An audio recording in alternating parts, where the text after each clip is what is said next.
Hey nerds, welcome to my first deck tech from Duskmourn House of Horrors, featuring Marina, Vendrell, 5-color rooms.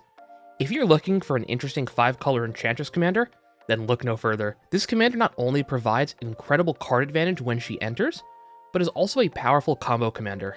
And yes, we will be leaning into her combo potential in this deck tech. So let's open the door and see what this room-focused commander has inside. First, let's talk about the rooms. In total, there are 28 rooms between the main set and the commander precons.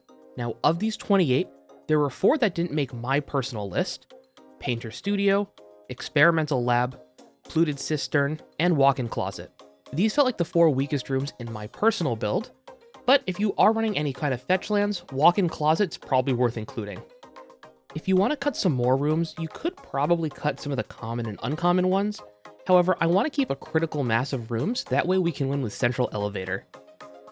While I'm not going to go over every single room in the deck, there are some key ones I think you should know about, those being Secret Arcade, Smoky Lounge, and Unholy Annex. Now, Secret Arcade makes everything but your lands you control into enchantments.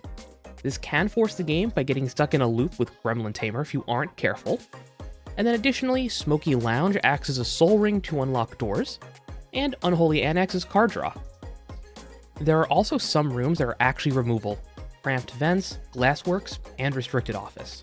Of course, this removal is limited to sorcery speed, unless you add a way to cast spells at instant speed in the deck, but because they're on theme with the deck, I feel like they're definitely worth including.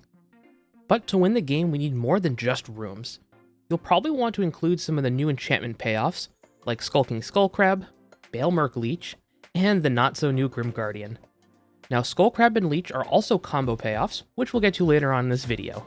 But aside from just these win condition cards, some other powerful eerie cards like Ghostly Dancers, Fear of Sleep Paralysis, which I get sometimes, it is definitely awful, and then Entity Tracker.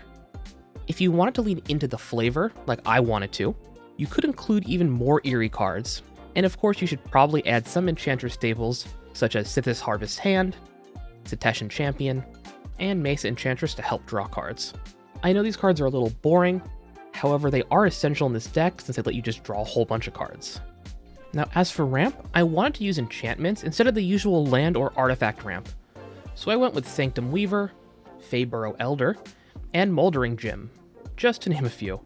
Now, Moldering Gym is actually land ramp on an enchantment, which we can repeatedly use with our commander's ability to lock the door, then unlock it. And of course, I wanted to include Fertile Ground, Wild Growth, and Trace Abundance to round out the ramp package. I did exclude Utopia Sprawl because it does have to be enchanted on a forest, and we're not running enough dual lands with types for that to really be worth it. However, again, if you're playing fetches with shocks and triomes, I would think Utopia Sprawl is definitely worth including. Alright, now the part you've been waiting for, let's talk combo. To execute this combo, we need to have our commander, Intruder Alarm, a room that makes a door when we unlock it, and an untapper.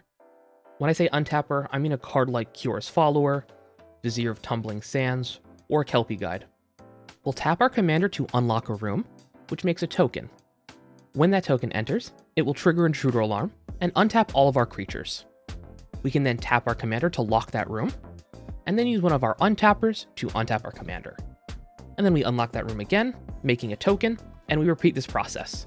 This gives us infinite eerie triggers, infinite enters triggers, and with Secret Arcade or Grand Entryway in play, we also get infinite constellation triggers. I excluded some cards from my list, but I wanted to mention them in case you wanted to try them out. Some of the new Bloomburrow commanders, like Bellow, Bard of the Brambles, and Wildseer Scouring Maw, could be really fun in the list, but Bellow has a lot of weird rules interactions that I just didn't want to have to deal with. Zur Eternal Schemer will allow you to phase out all creatures forever with Out of Time by turning Out of Time into a creature at instant speed.